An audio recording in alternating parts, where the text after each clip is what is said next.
This is episode number 71 with Calvin Carter. Hello everyone, I'm Julian Placino, and welcome to the Pathways to Success podcast, where I interview experts on leadership, personal development, business, health and fitness, and many other topics to help you find your unique pathway to success.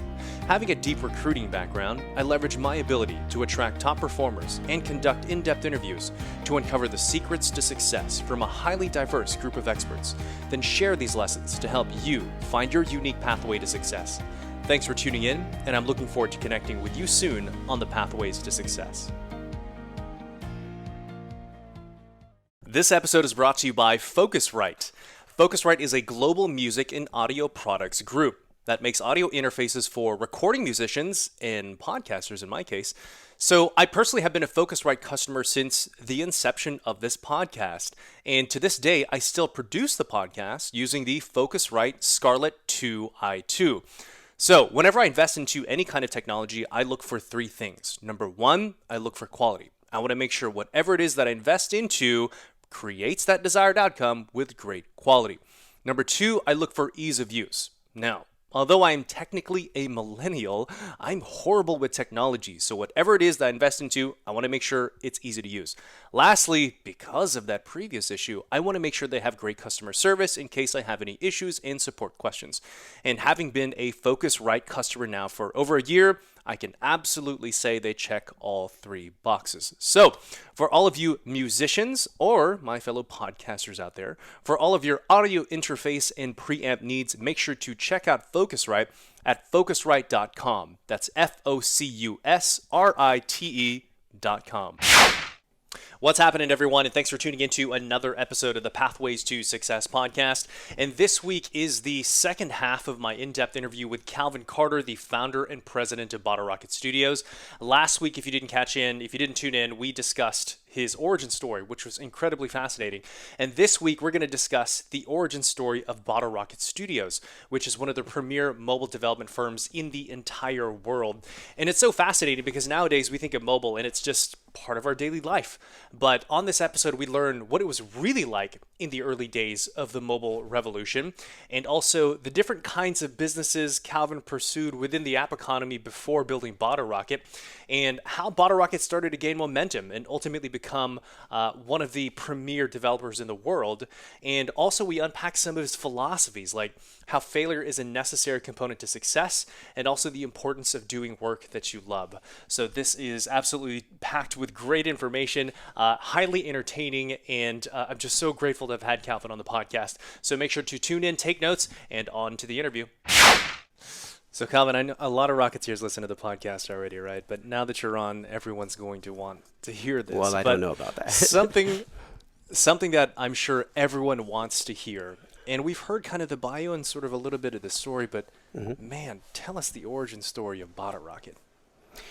So Bottle Rocket, it was kind of during this time, you know, and I actually, I was hurt in an accident in 2007. And so I was kind of, licking my wounds and kind of coming back into the day-to-day. And I was one of those guys that in the summer of 2007, I stood in line for a long time to get the first iPhone. It's actually Elliot and I stood in line to get the first iPhone. I think Elliot and I were like number 20 and 21 for the line for the Knox Henderson store here in Dallas. And at the people don't remember that they started selling iPhones at 6 p.m., not 8 a.m. They started selling iPhones when the store would normally be closing, not opening. I don't know why. So it was a terrible July. I think it was July, wasn't it? Wasn't it like July 3rd? I can't remember now, but I should know that. But I'm really close. Heat in Texas on a sidewalk. And I remember so mad at 5:55 minutes before they were going to open. And Apple did a good job. They'd hand out water and umbrellas to try to get so people didn't pass out. Yeah, right. And at 5:55, all these cars started pulling up. And I remember one was a limo, and people would get out of the back seat and they would walk to the near the front of the line, like spots 5, 8, 10, 15, etc. And someone would walk out of the line. And then I realized, oh my gosh, all these people paid others to wait in line for them, and they were doctors, attorneys, people in suits, etc. They weren't believers, and I was like, you're not one of us. You're faking this. And I don't know why I remember that so much. Maybe I'm just so passionate about this thing. And I just didn't think that was cool. Now I don't even think they allow that anymore. But I do have to say it was kind of smart of them because it was a terrible day. But I brought a battery operated blender, and Elliot and I enjoyed margaritas. If you're going to do something, do it. So make an experience, right? Sure. So we got the phone, and of course, immediately you just absorb it, you consume it, and then you want to do more with it.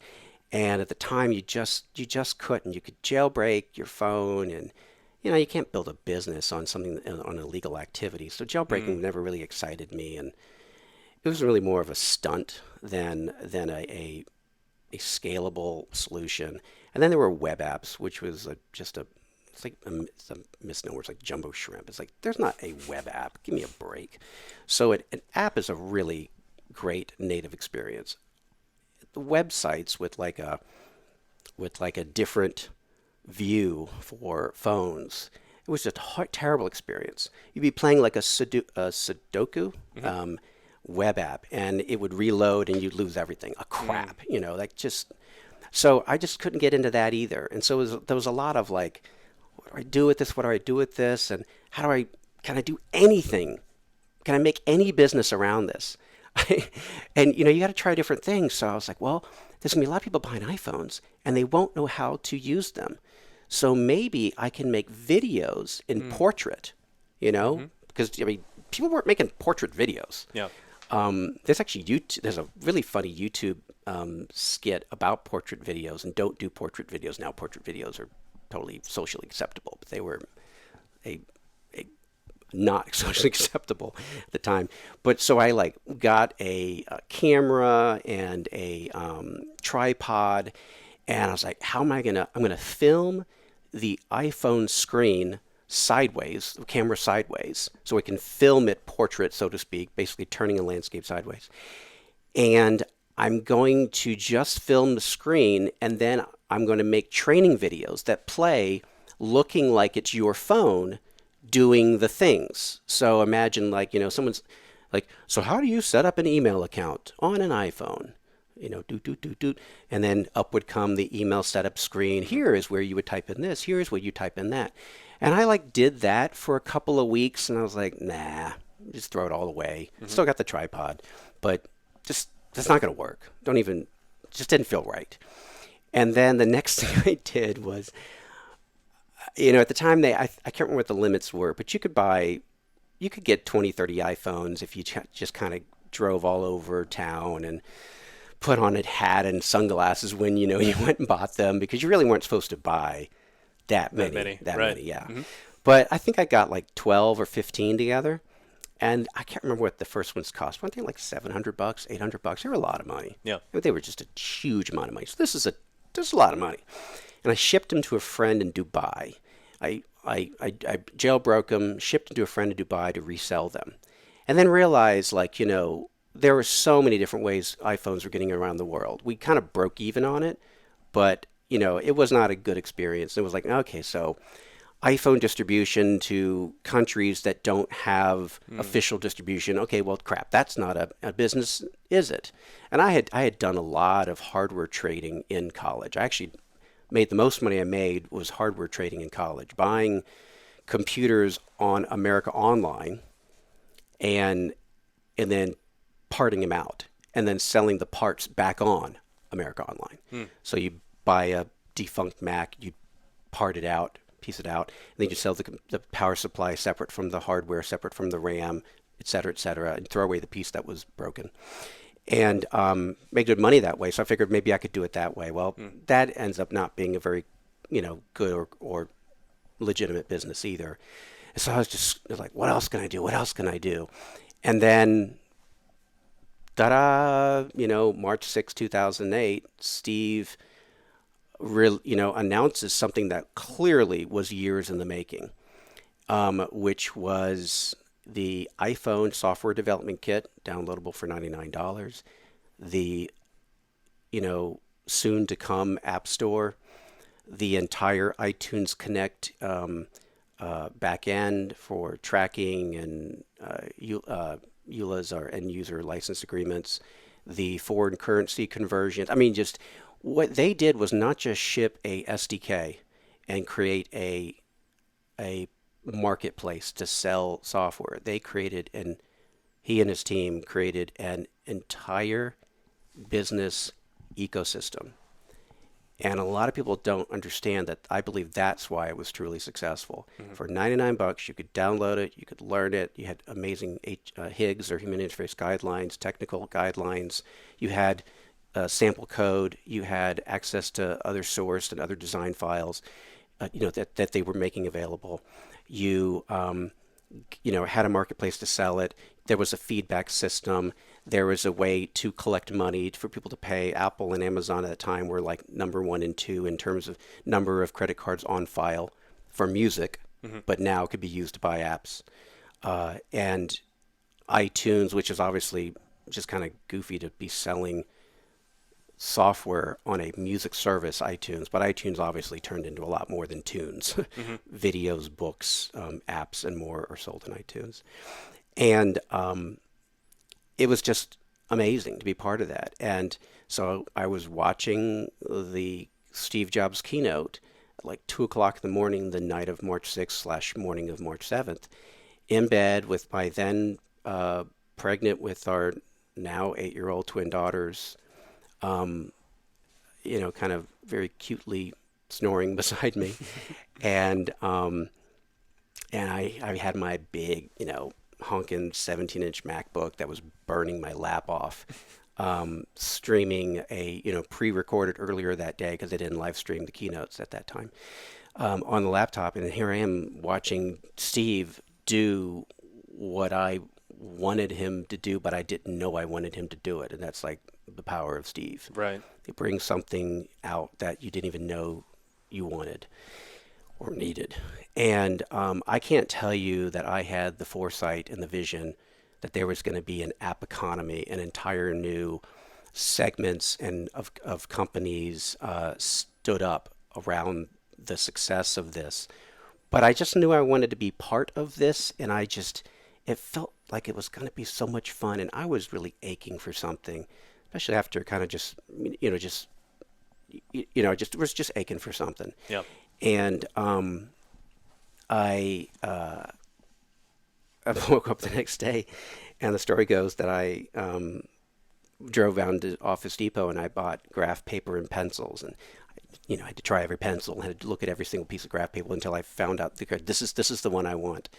And then I got very good at drawing rectangles, meaning I would hand draw, the dimensions of a iPhone screen.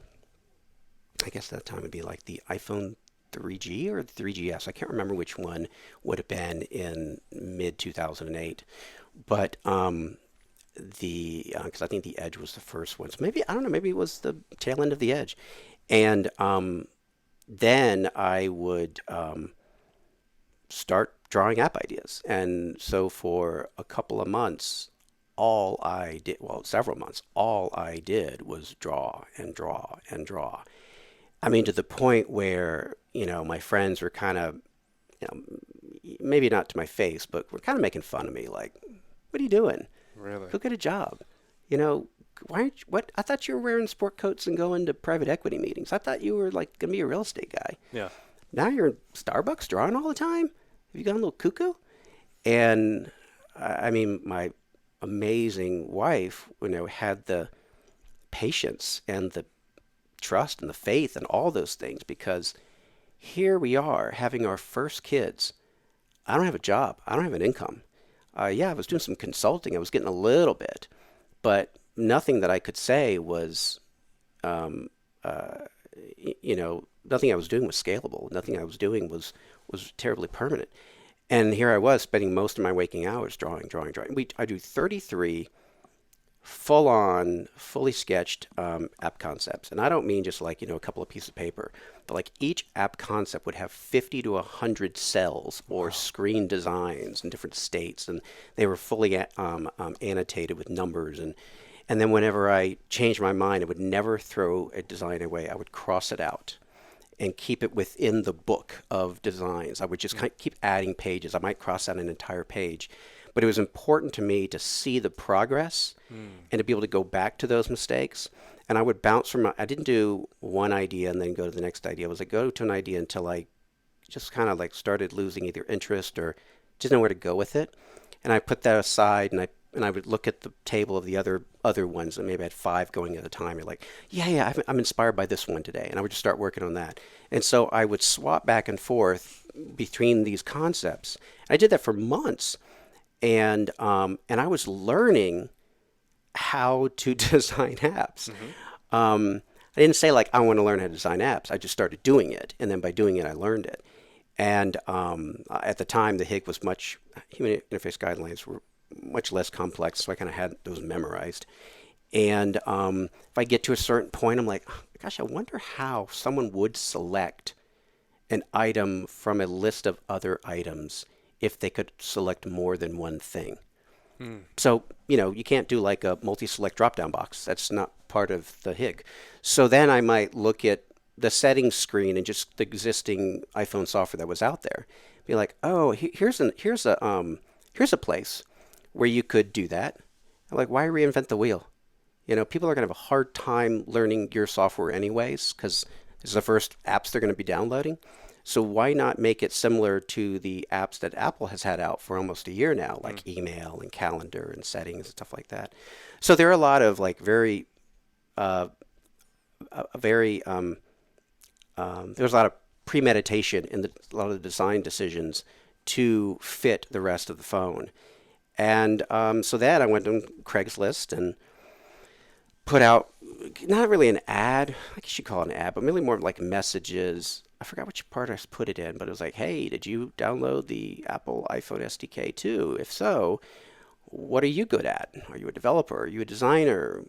And then I would talk to people, and then I found a great guy in New York, great guy in Austin, great couple guys in California, and I hired them, and a great company here in Dallas named Semaphore Mobile, and I hired.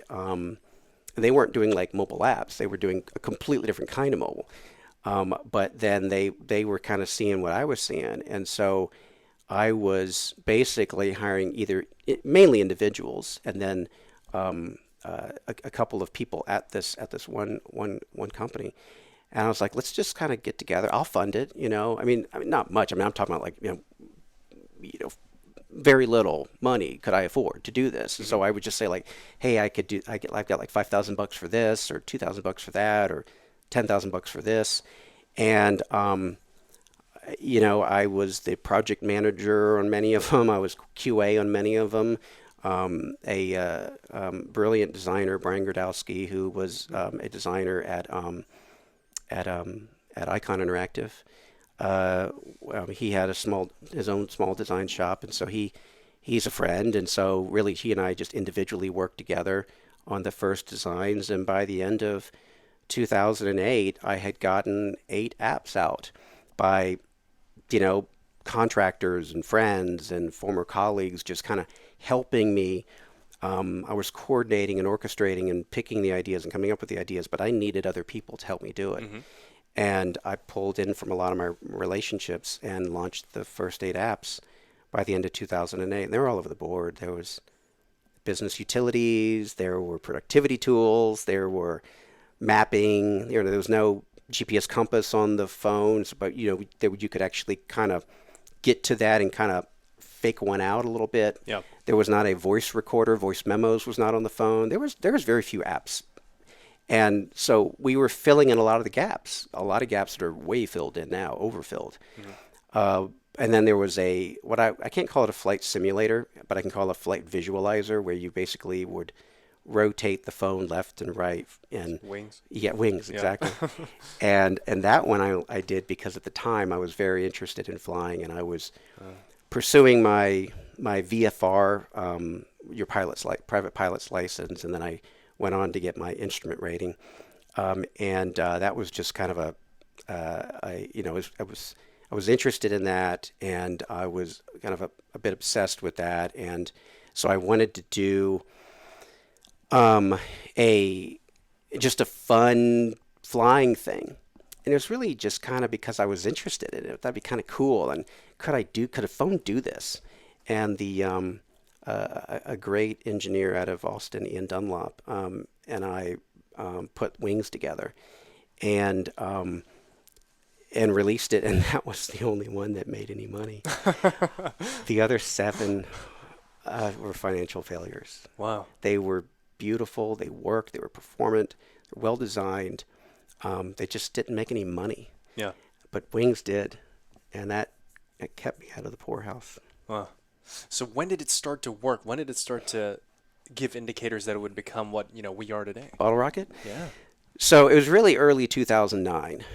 2008, it was slogging through all this stuff, learning it, investing, crossing your fingers. My girls were born in late 2008. Now I've got babies. I'm working out of the house. I'm up the same time they're up. So 4 o'clock in the morning, I'm still working on something. I might even be on a phone call at 4 o'clock in the morning with some other crazy person like me working at 4 o'clock in the morning. Yeah. And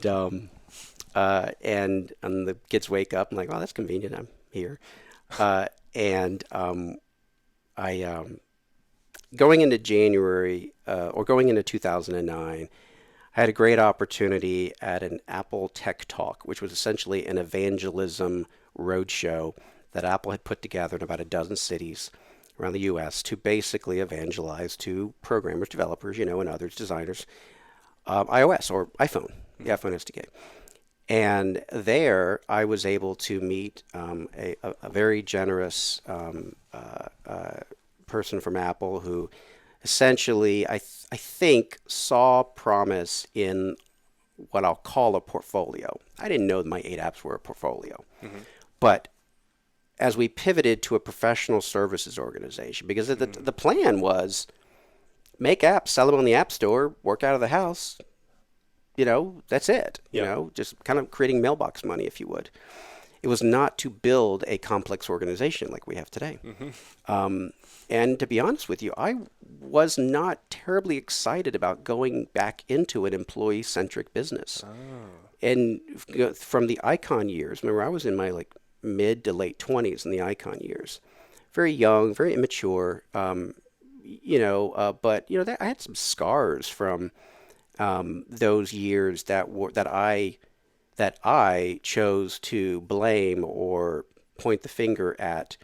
Well, that's because of that person did that, or it's not fair that person treated us this way. We invested a lot of time and energy, and this person went to go work for a competitor. So there's I almost had I don't want to call it an adversarial relationship, but I had a lot of resentment around employee issues, employee things. And frankly, I was just very immature, and that was the story I was telling myself. So I was not excited about going into a scaled business where I was responsible for payroll. That's so stressful. Mm-hmm. When you look at your business as a personal expression of yourself, and you look at hiring someone as not just a business agreement, but a personal one as well. That's a lot of stress. Now, you have to internalize that. You can't really be sharing all that stress because you'll stress everybody else out. Sure, yeah. But it's a lot of stress. So going into 2009, built this relationship with someone who really was able to give me a lot of great guidance. I think he appreciated the work that we had put together, the apps, the portfolio, our approach, the level of quality in both how it worked, and what it did, and how it did it, and how it looked while it did it, and how it felt while it was adding value. And so that gave us the opportunity to start doing that for brands. And so we had an opportunity to meet with NPR And we weren't handed that business. An NPR later, I believe, told me we were one of 12 groups that they were talking to. Wow. And NPR was, I didn't meet them until like about a year and a half after we started working with them. So I was just on the phone with them. Some of the people they were talking to were local, so that was a big disadvantage for me. But I was listening to what they would say, and then I would sketch all night, and I would email them the sketches, and I would say, let's get on another call. And we would get on a call, and they'd be like, wow, we have a really good idea of what you want to do here. And we're able to take those ideas and show them around the office, and everyone's really excited. So I think what I would like, all I know is those 8 apps, 7 of which were total failures, one of which made an okay amount of money, enough money to kind of like get me, wash out the losses and give me a little bit to move forward. And the other, the others from the original 33 that never made it to the App Store, all of that time of sketching and thinking and rethinking, that was almost a year now that's all I had done. And I had probably built up, 3,500 hours in a year. I know that people are going to say like, that's impossible, but maybe it's 3,000. It was a huge amount of time that I'd spent on this. And I had not gotten to the 10,000 hours of expertise that, we understand. But I was able to take all those failures were really practice, and they were exercising, and they were building a muscle that at this point was very strong. And so within one evening, I could sketch out the entire NPR app and come up with ideas like decimating or breaking apart long format shows like, All Things Considered, which is an NPR show, into the episodes, 3-minute, 5-minute, 10-minute episodes, building a playlist. So instead of saying, let's just take linear radio and stick it on a phone, it was like, no, what if you could say you wanted to listen to just these stories in this order, creating a playlist of radio, which is like the direct opposite of what people know radio to be.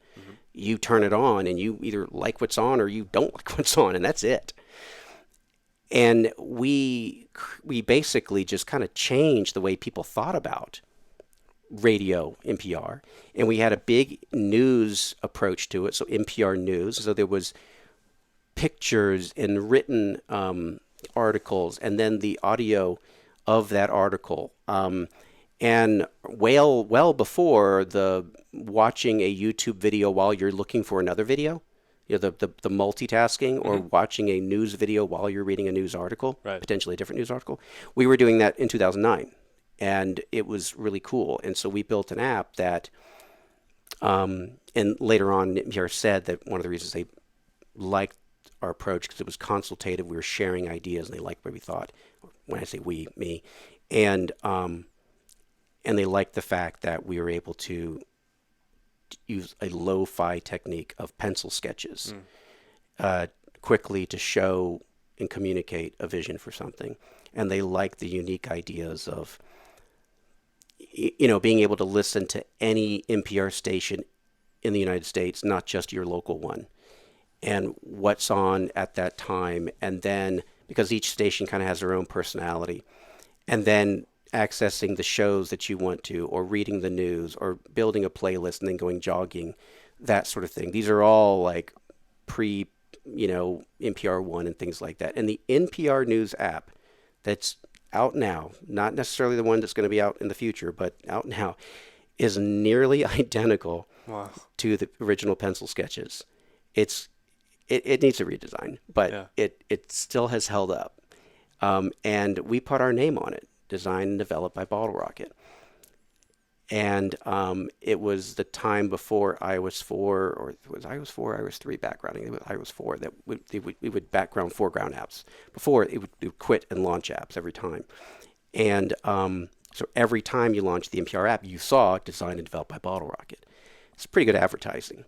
So other companies that needed to build an app might be an NPR fan. So like, let's say you're the CMO of, ESPN, and where you get your news, you might get it from CNN, you might get it from NPR. You go to build your app, you might say, well, who built the CNN app?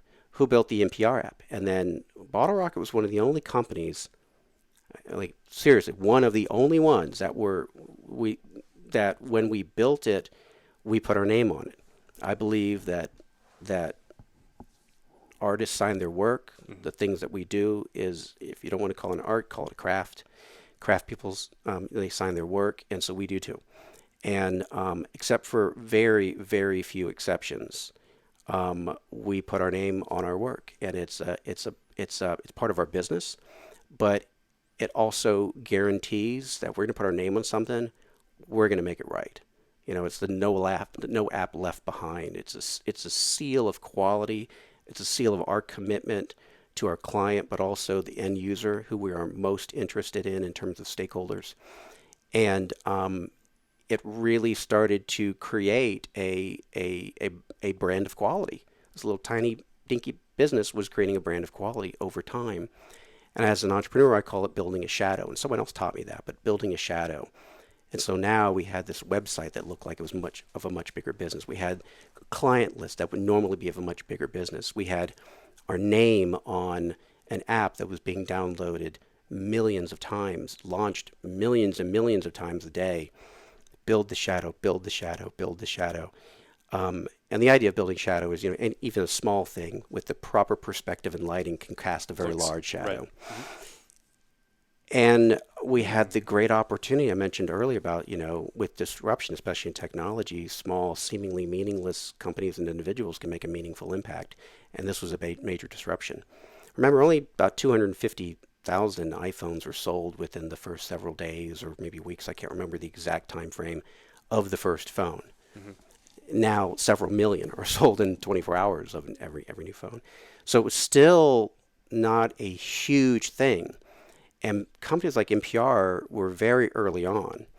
And a lot of media companies were very early on. So we were doing a lot of media and sports and things like that, entertainment-related, news-related apps, because those companies go where the eyeballs go. And the eyeballs are going more and more towards mobile. People were like, well, I'm not going to wait until I get to my desk to figure out the news. I want to find out now.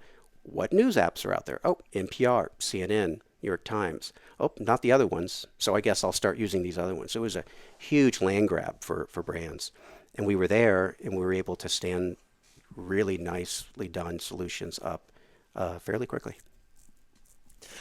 So that's a fascinating origin story, and it makes so much sense. And it seems like there were so many things that you had to take on personally, like so many fears and criticism and demons that you had to face in order for it to turn into this company that it is now. And 250 apps later, and now it's actually more than 350. It's more than 300. Yeah. Now, so it's like, yeah.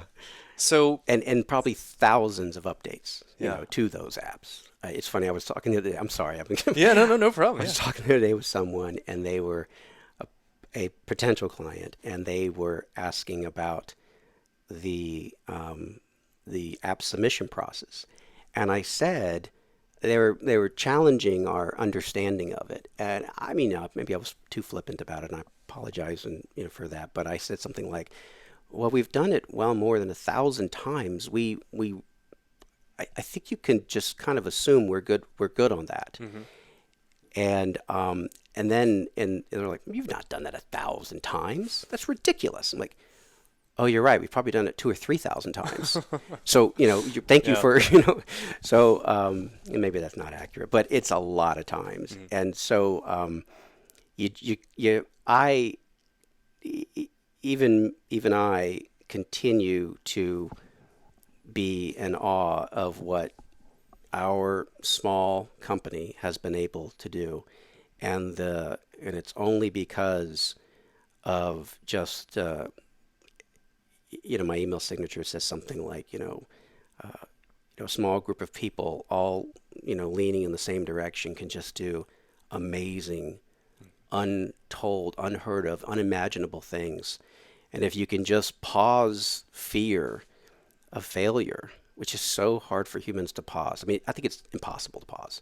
But if you can just get comfortable with this prospect of failure and almost just commit yourself to the fact that this is probably not going to work out.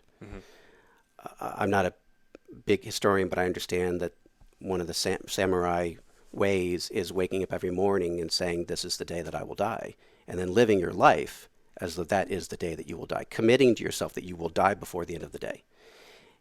And then obviously you live to another day many, many, many times. And so when you commit yourself to this will most likely fail, and that's okay, and that's not just okay, that's maybe the right thing is to fail. And then you start to kind of do what is more instinctually and more authentically. I don't think the word right is there, but just it has the right feel. And if you're doing something of passion, and if you care deeply about something, and you choose to never give up, because giving up is a choice, you can't ever really fail because you're never going to give up. Right. So if you can get people to kind of like, yourself included, to kind of put fear of failure aside, fear of embarrassment, which is really hard to do, especially in a group setting. And if you really work hard, and Julian, you've done an amazing job of this, of making sure that the people you are bringing into the organization can achieve that, and are truly passionate about what we do, and truly curious, and truly excited about what we do. It's not just a job. They would do it even if they couldn't find a way to make money on it. They'd still do it somehow in their life, a hobby, whatever. And you get those people together. It doesn't happen every day, but from time to time, you end up doing the best work of your life. And you get a group together, and if they give themselves and each other permission to be themselves, so much of our time growing up, especially through high school, I mean, like, the love and the passion is just beat out of you, and you're made fun of whenever you care about something. It's like, screw cool, do what you want. And as an adult, it's just a continuation of a theme that starts probably when you're in high school. But here,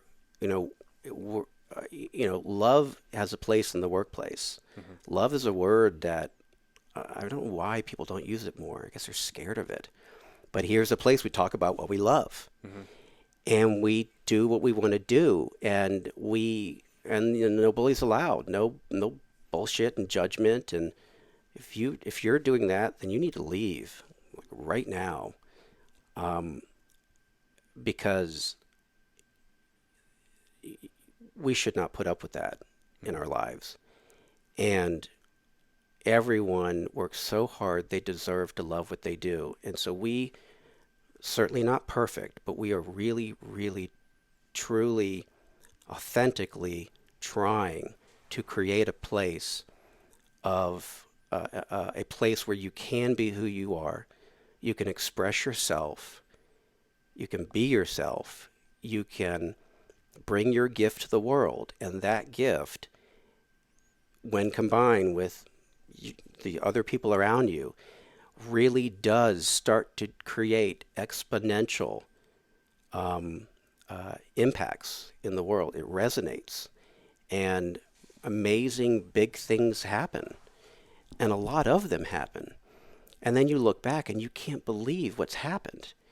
I call it bottle rocket time. This place. There's a time warp here. We get so much stuff done. It feels like years. It's just a couple of months. It feels like months, and it's just a week, because we're not used to that much stuff happening so rapidly. As our mind stretches it out to meet the rest of the world that we live in. The pace can be exhausting, but it can also be exhilarating. And it's lumpy. It's not always that way, but it's so exciting when you get a group of people together that love the same thing and give themselves and each other permission to be themselves. And I gotta say, Calvin, overseeing talent, I mean, that's one of the reasons I love this place is because, we really preach not just like what you said, but we really live it. It's like this place really attracts people who love what they do, who see their job really much as a craft. And, I mean, this podcast is actually a product of rocket science. You allowed us to play for, 24, 48 hours, and look what it's created. And it's created quite an impact. You're on here right now. I mean, it's full circle. This is a result of your thinking, Calvin. So thank you, Julian, for saying that. I appreciate it. So we're about to wrap up here. I know you have a hard stop in a few minutes, but I'm sure that we're all, itching to hear. So close us out with, what do you think the future of Bottle Rocket is? What is your vision for the rest of the company? So Bottle Rocket, at the end of the day, is all about adding value through experiences, and it takes many forms. It takes the form of an app. It takes the form of a website. It takes the form of an Alexa skill. It takes the form of a virtual reality experience, Apple Watch app, an Android TV app. Whatever you want to, whatever tech platform. So we definitely are in the business of creating, thinking, and doing to make things that really matter, that matter to us, our clients, but ultimately our users. We're here to serve users by creating, ideating, building, designing better and better and better experiences. An important thing for every business to do is to constantly be thinking about the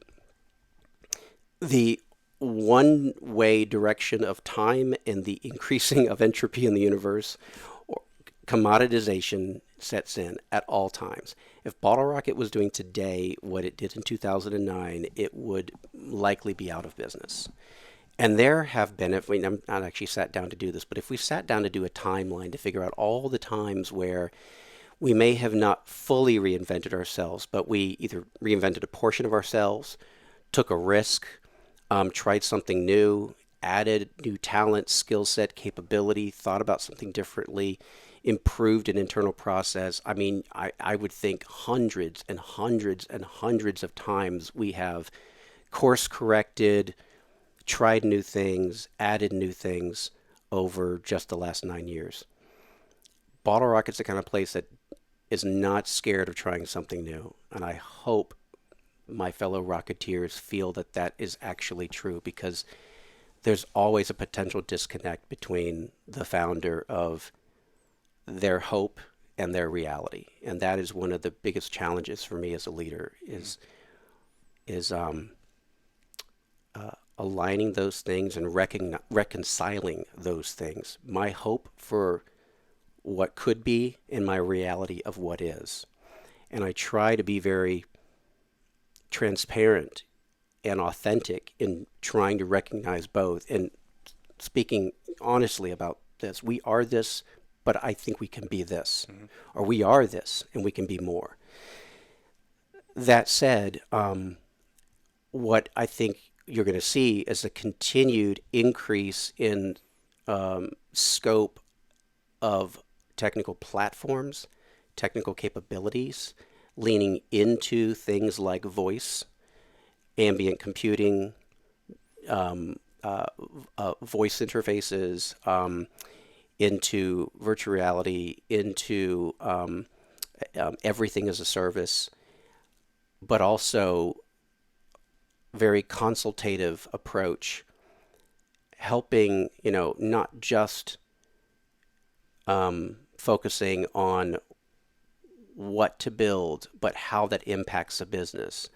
I think you're going to see us add more and more consultative services across our entire portfolio of capabilities. So that doesn't mean just business strategy, but that might mean technical strategy, technical architecture, that is QA best practices. We've seen a lot of companies come to us because, there's a lot of very mature development organizations inside of our clients' companies.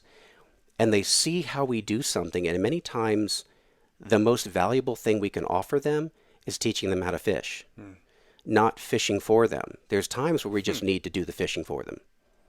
Then there's times where we need to teach them how to fish.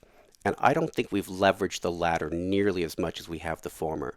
And I think that's very important for the next few years of Bottle Rocket as it continues to fight off commoditization as a defensive move, but also seek out more strategic value, which is an offensive move.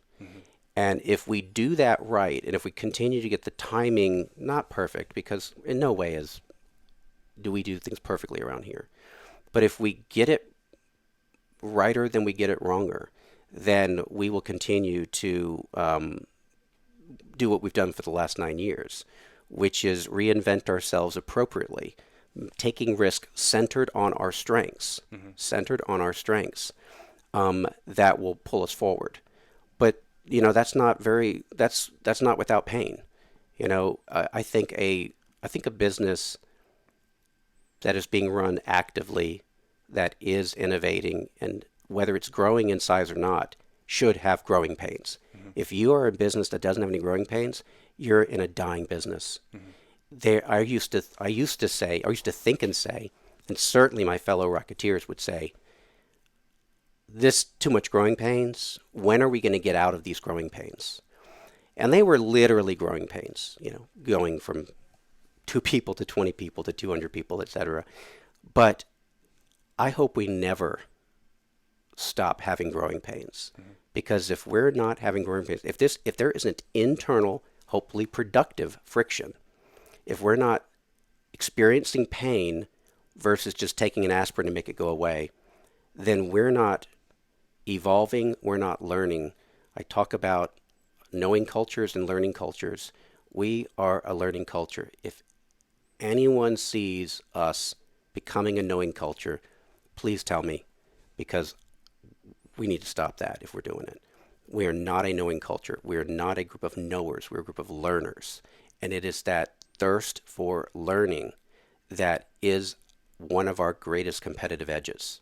The other one is love. Love is the greatest competitive edge. Love it.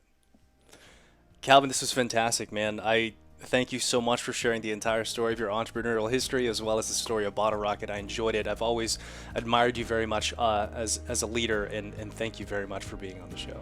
Thank you very much, Julie. And thank you all for tuning in to another episode of the Pathways to Success podcast. As always, make sure to subscribe to the podcast. Share this out with everyone that you know. What an incredible story. And we'll connect with you next week on a new episode of the Pathways to Success.